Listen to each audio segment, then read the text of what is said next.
আসসালামু আলাইকুম রহমতুল্লাহ। সম্মানিত দর্শক, মীর জাফর, বাংলার বর্তমান মীর জাফর আসিফ নজরুল জামার বাচ্চাকে নিয়ে আল্লামা হাফিজাউল্লাহ কি একটু শুনুন। আসিফ নজরুল সাহেব, আপনাকে আমি বলতে চাই, আজকে আপনি এখনো মামলা প্রত্যাহার করেন নাই।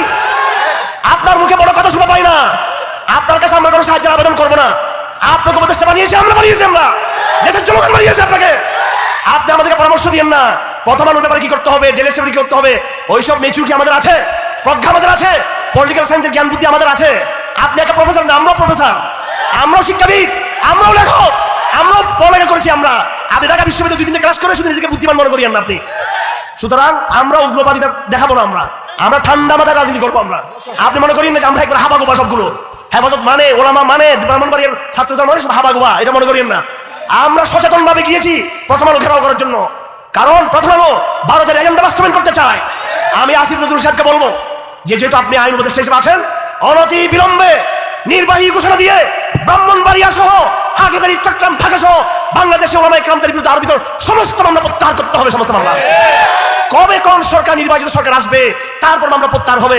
কিংবা বিভিন্ন আপনার কাগজপত্র তৈরি করেছেন, বিভিন্ন ফরমালিটি দিয়ে, এই সমস্ত ফরমালিটি আমরা ধারি না। এগুলো নির্বাহী ঘোষণা দিবেন আর বলবেন সমস্ত মামলা এক নির্বাহী ঘোষণা প্রত্যাহার করা হলো। ছাত্রলীগকে ঘোষণা দেন না আপনারা, নির্বাহী ঘোষণায় এই ঘোষণা দিবেন। এইভাবে আপনাদের প্রতি আমরা তাবাস করতে পারবো না আপনাদেরকে। আর অন্যথায় আমরাও কিন্তু আগামী দিনে আমাদের সুদূর প্রসারী বিপ্লবের রাস্তা আমরা হাঁটবো। কিন্তু আমাদের মিশন শেষ হয় নাই। শুধু বাংলাদেশ নয়, পুরো ভারতবর্ষ জুড়ে আমরা ইসলামকে আবার কায়েম করবো। যে ইসলাম শায়েস্তাখানা বলেছিল, আলমগীর বলেছিল, ওই ইসলামকে আবার ওই জায়গায় নিয়ে যাবো ইনশাআল্লাহ আজিজ, ইনশাআল্লাহ আজিজ। আমার ভাইয়েরা, আমি আর বক্তব্য এখানে শেষ করলাম। আমি কথা বলেছিলাম মুনাফিকদের বিষয়টা নিয়ে। সেই সম্পর্কে আমি কোরআন সুন্নাহর আলোকে পুরো বিষয়টা বলতে পারলাম না। কিছু উদাহরণ দিতে গিয়ে উদাহরণ এত বেশি যে মূল কথাটাই বলতে পারলাম না। আমার ভাইয়েরা, আপনারা মুনাফিকদের কাতারে থাকবেন নাকি সাহাবাওয়ালা সত্যবাদীর কাতারে থাকবেন, এই সিদ্ধান্ত আপনি নিতে হবে। কোনোভাবে যেন মুনাফিকদের কাতারে যেন আমরা সামিল না হই, এটা সচেতন থাকতে হবে। আমাদের অবশ্যই সাহাবাদের সিরতকে ফলো করে সত্যবাদী কাফেলার পথে আমাদেরকে থাকতে হবে ইনশাআল্লাহ আজিজ। আমাদের লড়াই শেষ হয় না, লড়াই শুরু হয়েছে মাত্র। আর যেটা বলতে চাচ্ছিলাম সেটা হলো যে বাংলাদেশের হিন্দুদের কিন্তু কোনো মাথা কামানোর দরকার নাই। আমাদের হিন্দুত্ববাদের রাজনীতি যারা করে, চক্রান্ত করে, তাদের সাথে আমাদের বোঝাপড়া আছে, এবং আমাদের মূল বোঝাপড়া দিল্লির সাথে। আমাদের এই দিল্লিকে অবশ্য ডায়লগ আসতে হবে আমাদের সাথে। দিল্লি শান্তি চাইলে বাংলাদেশের মোল্লাদের সাথে ডাইরেক্ট আলাপে বসতে হবে। আর দিল্লি চক্রান্তের পথ বেছে নিলে আমরা দিল্লিকে ওই পথেই আমরা জবাব দিতে রাজি আছি, তৈরি আছি ইনশাআল্লাহ। দিল্লি যেই পথে আগাতে চায়, দিল্লিকে সেই পথেই স্বাগত জানানো হবে। দাঁড়ান, দিল্লি যদি ডায়লগ করতে চায়, আমরা ডায়লগ করব। দিল্লি যদি অপরাজনীতি করতে চায়, আমরাও রাজনীতি মোকাবেলা করব। আর দিল্লি যদি লড়াই করতে চায়, আমরাও লড়াইয়ের জন্য গর্জে উঠবো। আমরা যেই পথে তুমি আসবা, আমিও সেই পথে আগাবো। ডায়লগের প্রস্তাব দিচ্ছি, ডায়লগ করো, আসো, বসো। তোমরা কি চাও? তোমরা তালেবানদের সাথে ডায়লগ করতে পারো।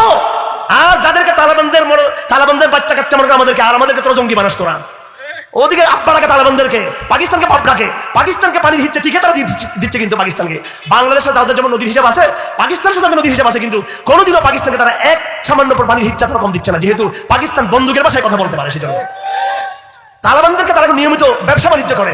আর বেটা দিল্লি, আমাদেরকে তোরা বানিয়েছিস তালেবানদের, আমরা পুত্র। আমরা তালেবানদের পুত্র না, আমরা তালেবানদের বাচ্চা কাচ্চা না, আমরা কোরআনের সন্তান। আমরা আমাদের রাজনীতি তালেবান হয়ে করার দরকার নাই। আমাদের মতো আমরা আমাদের রাজনীতির উপরে ঠিক করবো আমরা। সুতরাং তোমার নিরাপত্তা আমাদের ডায়লগের মধ্যে রয়েছে। তুমি শাহবাগীদের সাথে আলাপ করলে হবে না। তুমি ডেলিয়াসটার প্রথম আলো এড়িয়ে দিও না, তুমি দালাল এড়িয়ে দিও না। উপদেষ্টার মধ্যে তুমি কিছু তোমার লোক ঢুকিয়েছো, সাংবাদিকদের মধ্যে বহু, এখনো অর্ধেক মিডিয়া ভারত নিয়ন্ত্রণ করে, আমরা জানি এগুলো। আওয়ামী লীগও ফিরে আসতে চায় ভারতের উপর ভার করে, কোনো লাভ নাই।